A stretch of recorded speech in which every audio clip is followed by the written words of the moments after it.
Welcome to WIN with Richardson and Richardson. What's important now? Success in business most often comes down to hard work, not by silver bullets and quick fixes. It's knowing where to focus that hard work that's key to winning. Join sales prospecting expert and 3-time seven-figure business founder Carrie Richardson and managing partner of R&R Consulting and former owner of Doberman Technologies, Ian Richardson, for radical honesty regarding strategic planning, accountability, and execution that will get you the systematic results you're working toward. Let's get into today's episode. Thought leader and your host, Carrie Richardson.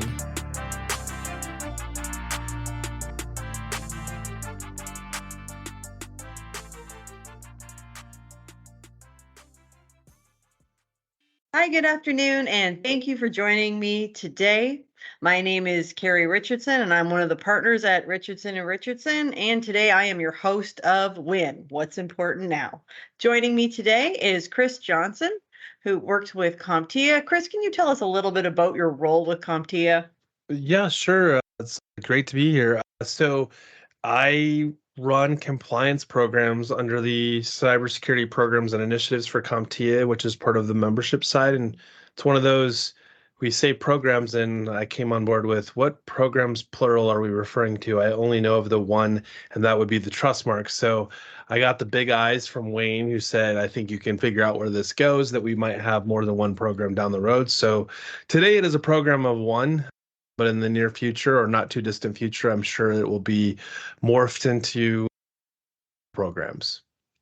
All right, so the Trustmark was something that I wanted to talk about today when we talk about opportunities and how people are winning. How is this going to impact the managed services space? How will it impact the managed services firms themselves? And what impact will it have on their clients? So I think one of the things that, why the Trustmark and what's the relevancy today with all of the different regulatory frameworks that are out there, the different choices that solution providers could go after. And I think part of the challenge has always been, if I'm not regulated or required to do this, why am I going to do this? And I think that's a fair assessment. And we talked about this a little bit before, depending on where you're at as an MSP from a maturity standpoint, your growth changes, right? It's maybe less about how many new clients can I add, but how much more efficiency can I get out of the current client base, and then reevaluate, do we want to continue growing? And I think the same is true as cybersecurity has been thrust upon us. It's not something that we went looking for. We didn't start back when I had my MSP. Our goal wasn't like, number one, we're going to be cybersecurity focused. That's the number one thing on our plate. No, that was not why. We always said we can do it better than the company that we worked for. We can make sure that there's less downtime. That was the driver.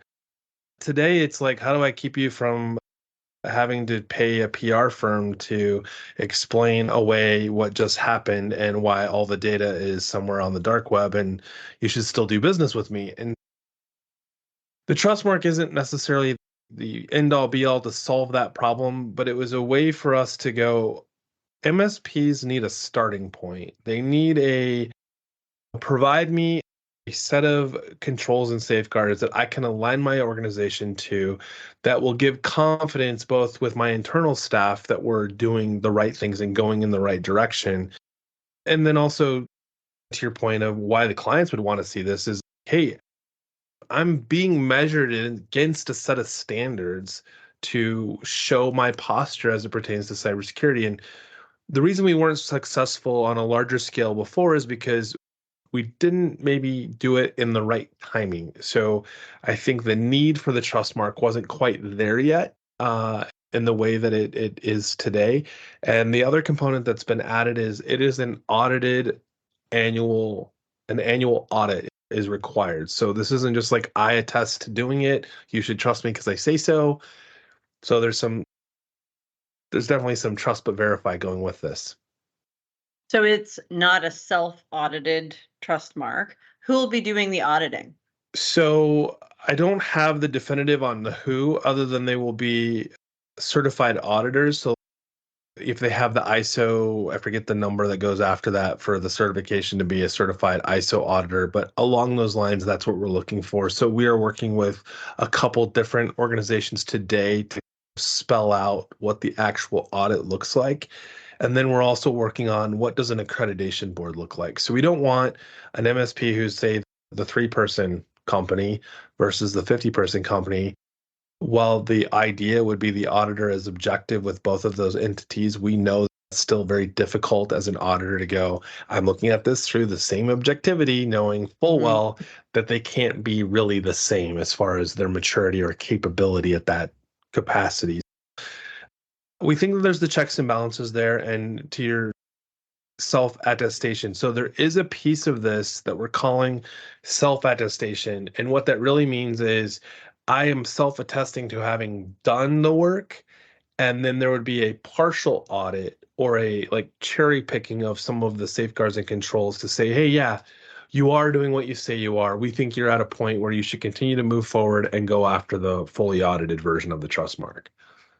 So if you've got a 3-person business and a 50-person business, will the burden of proof be identical for the 3-person business and the 50-person business? Is it putting an unfair burden on the smaller business to have to prove that they can do the same thing as the 50-person business? Or is that kind of the goal, to eliminate the people who aren't able? Wow. So that's a loaded question. So yes. So the Sorry. idea, no, that's a fair question. Sorry, not sorry. Yeah. Funny, haha, no haha. Yeah. I think that the way I would respond is to say that the safeguards and the controls themselves, they don't distinguish the size of the organization that needs to satisfy the control. That being said, if you, let's just give an example, active and passive scanning are two of the safeguards that are in there. I think that a larger organization is more likely to be able to produce evidence that supports that both of those are happening relatively easy, whereas a smaller entity may go, hey, it's just two of us, we have our laptops, and we regularly are not even on the same network. That would be under an objective viewpoint would say, like, there's not going to be an active and passive scanner that sits somewhere else, but that doesn't mean we don't have evidence that's supportive on that laptop of saying, I am aware of my surroundings and I can satisfy through sort of compensating control or an explanation of why I don't have those things. And I think that's where the maturity comes in. So if I can defend why I don't need to satisfy that safeguard, then I think that's still doing it at the same level as the 50-person company or whatever the size might be. And we're all snowflakes, right? No matter how we want to build a snowman, until we get to building the snowman, we're all very unique snowflakes, right? I got to tell you, after working with thousands of MSPs, that is not true. No, they're not snowflakes? They are not snowflakes. Oh, I've but they seen, believe they identical are. challenges at every stage of development through the managed services space. And I think that this is going to be an interesting move towards more regulation, not less, which I would say is needed in our industry. And I think many people would come fight me on that.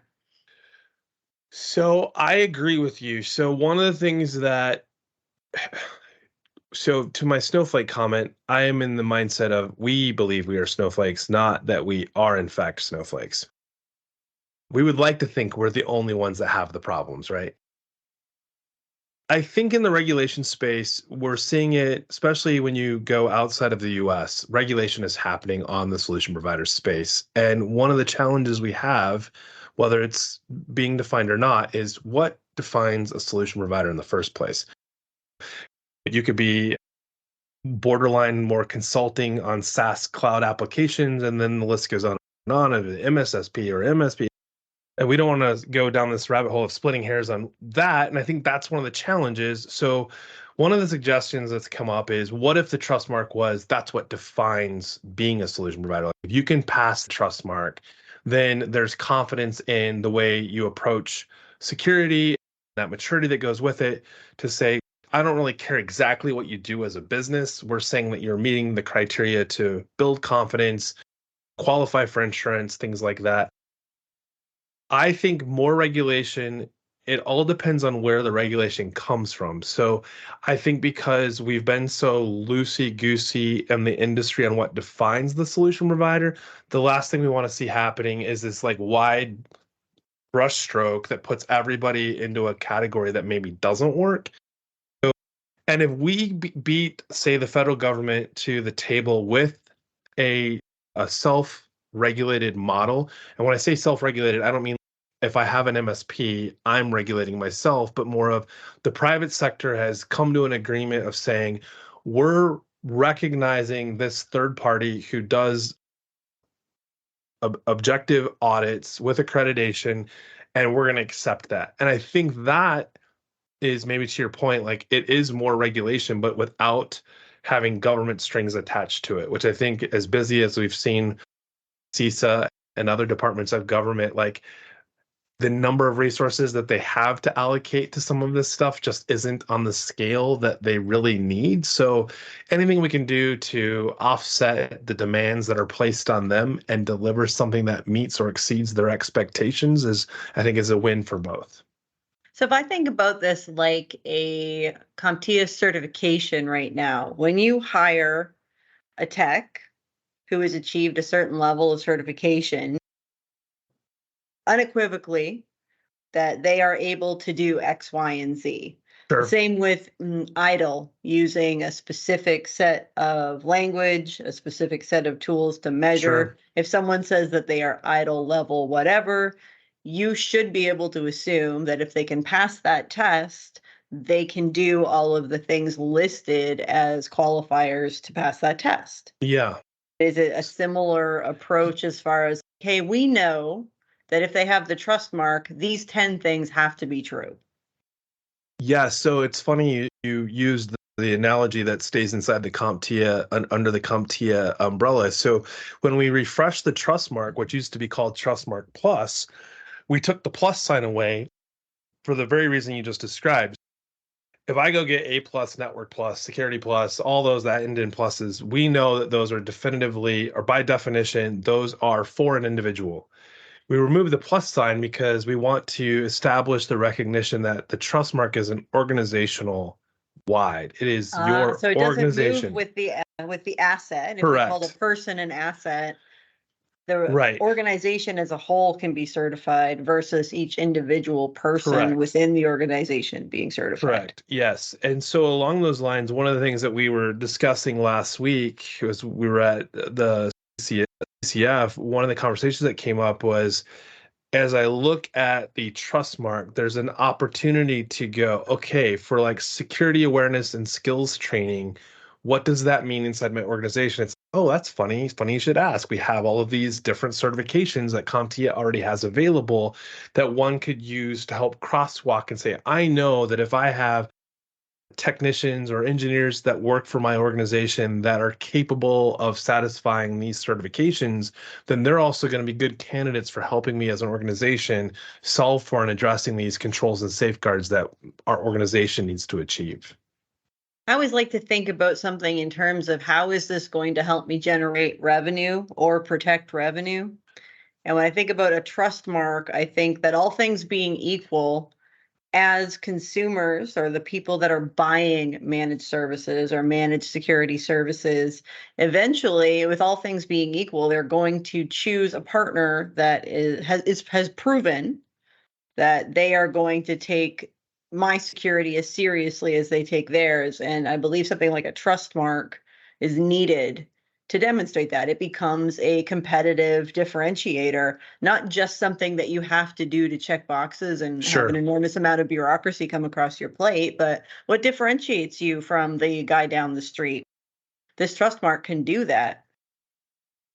How do people start sharing that message with their clients and their prospects in a way that clearly demonstrates the value of having the Trustmark?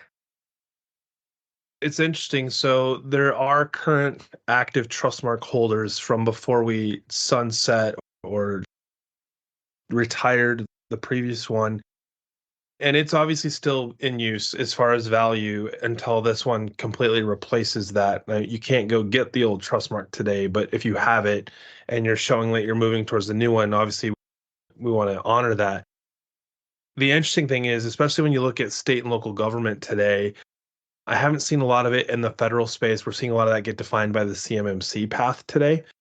But along the state local government side, we've seen like where municipalities or areas of critical infrastructure are asking in RFPs, like what sort of certification or auditing or evidence that you can deliver to us that supports a maturity that gives confidence that if you were awarded this bid, that we're not going to be splashing the front page of tomorrow's newspaper. And we've even heard it said, like in those meetings where all of the bidders get put into the same room when they're planning or prepping an RFP, getting input, having other solution providers say, this is an unfair advantage. This isn't fair to that MSP who fill in the blank has the trust mark and you're using that, you're basically discriminating against the rest of us. And it's no one's telling you not to go get the trust mark, not to mature your business in a cybersecurity model. So I think that's a really interesting differentiator in of itself. And I get asked that question a lot from an opportunity standpoint. And I always say, if the opportunity is what's driving you to do this, odds are it will be a very far away reaching goal because you're trying to get there before you've finished all of the steps.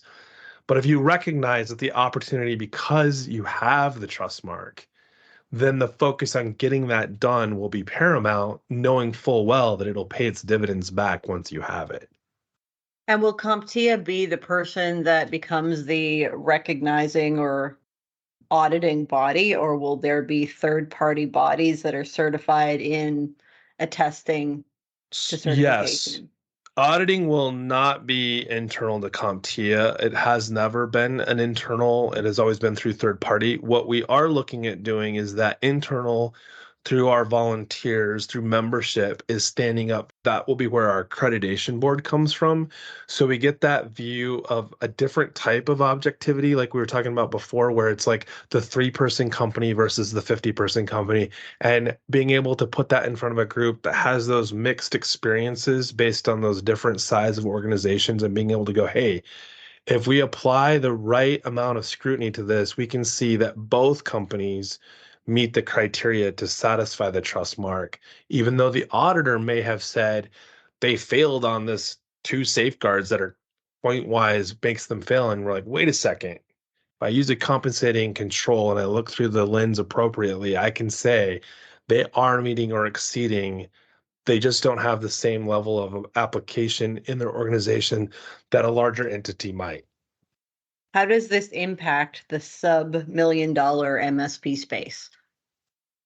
So I think the sub-million MSP space, and that's really getting into where I think there's a lot of MSPs. I think it creates a lot of opportunity, and it's going to be twofold. One is to be able to not necessarily grow to being a big entity yourself and still be successful, because a 2-person company at $500,000 is not that's a pretty impressive I'd feat take for that 2 action, people. actually. Yeah, right. If I Like had to I'm choose in. $500,000 in one employee or Yeah, $3 yeah, right. million in 20, I'm going to go for the one. And we can even go back, if we go back 10 years, I think that was a really near impossible feat to scale or stay at that and not have huge, forget cybersecurity side of it. Like it just, there were so many variables then because we had tools that weren't mature. We had workforces that hadn't developed automation or real follow the process procedures to get that consistent outcome. And today we see that over and over again where a new MSP has come out of left field in their region and they're doing the due diligence and they're doing it right. And I think this is a great opportunity for them to distinguish themselves from those that are trying to just build a lifestyle brand and don't really care outside of getting a paycheck. So we had a little talk before we went live today about your bookshelf.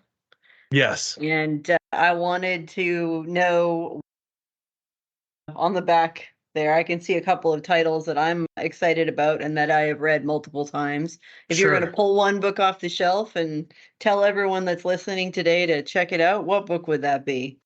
It's funny you like literally put me on the spot because what's on the bookshelf is probably not what's currently being read because they're sitting here in a stack. All right, let's I see them. Okay, so I have the A Cyber Fit in 21 Days by Ann Westerheim. Great book. I cannot say enough great things about Anne, and I believe that she will be a guest on the show shortly. And if not on Awesome. this show, you can find her on the Two Seats Community channel. She'll be sharing her career path with us shortly. So 100% read Awesome. that book. And then I haven't started it yet, but this was recommended. It's Tracers in the Dark. It is the global hunt for the crime lords of cryptocurrency. Those are the on my read today. But in the context of what you asked, looking at the bookshelf, there's one book that always comes to mind from the days of beginning my MS, and I could probably in about 10 seconds find it. It's E-Myth Revisited. Michael Gerber. Michael hands Gerber, down. fantastic book. Anytime someone says, I'm struggling with, and it's okay, I'm just going to tell you to read this book. And I really mean it. I like read this, sit down, read it. And it changed how I built my business. It changed my outlook.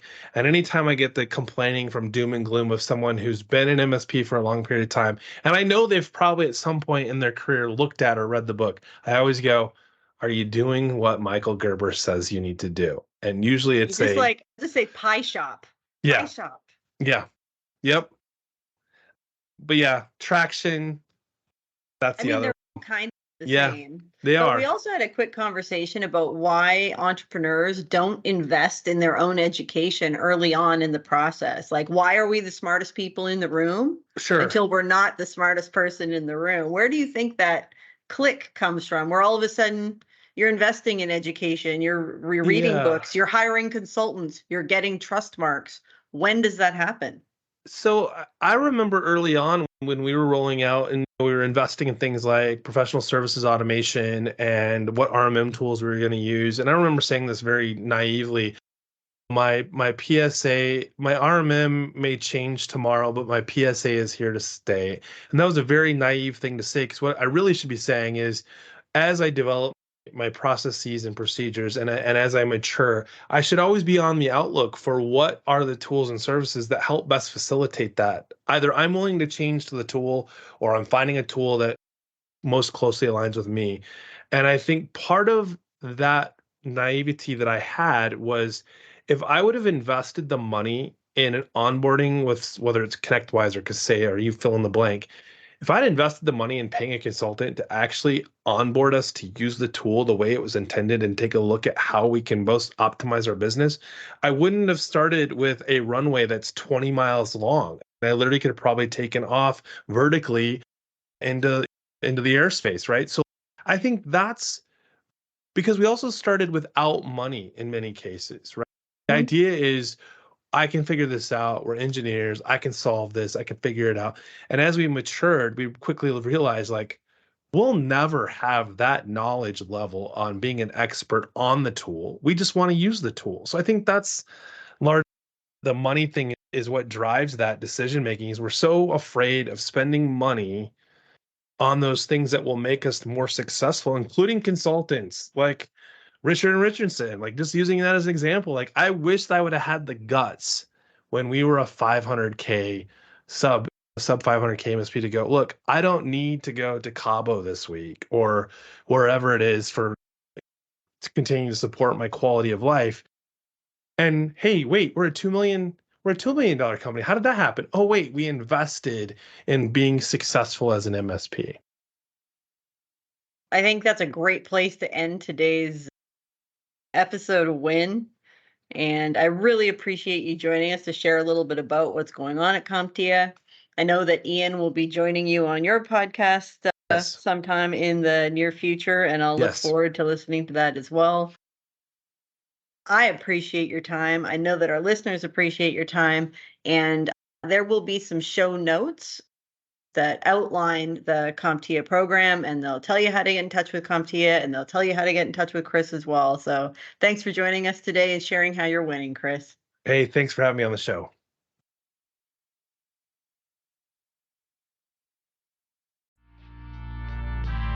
You've been listening to WIN with Richardson and Richardson. What's important now? We're so glad you've joined us and know you're one step closer to winning big in your business too. We'd love to connect with you outside of the show. If you have any questions or comments, please reach out to connect@rnr.consulting. Don't forget to rate, review, and subscribe to the podcast so you'll easily know when new episodes are available. Until next time, you can win, and we're here to help.